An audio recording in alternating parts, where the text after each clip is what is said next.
And I have to say congratulations, second Oscar nomination. Thank you. Does it feel different this time around? No, it feels just as great as the first time around.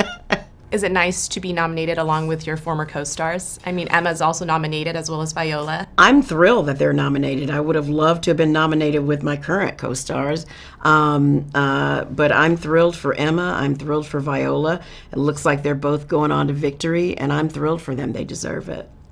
Is it sweet to be nominated in this role where you're sort of honoring a woman who didn't get much recognition during her time? Absolutely. That's is the pinnacle for me right now, because it took 50 years for them to be recognized for their work and their contributions to the space race, and their contributions to the science and technology and math.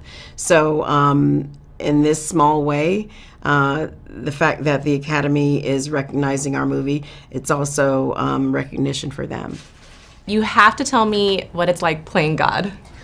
Oh, well, it was daunting at first, because you when you play, for most actors, in order to get into a character, you have to, deal with what makes them tick as people. And, God is not a person. He's omnipresent.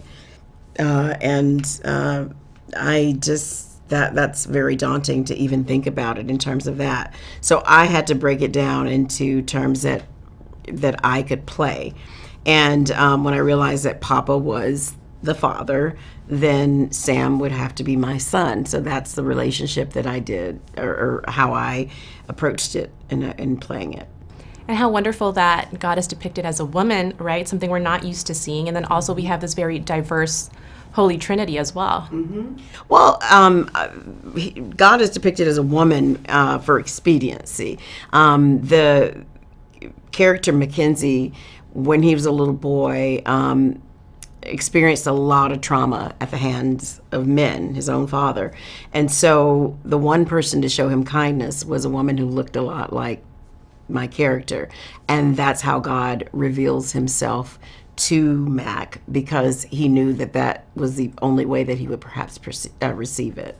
Is that part of what drew you to the story? I mean, that God can sort of be anything you need God to be, right? In any moment. What drew me to the story was the story itself. It was beautiful.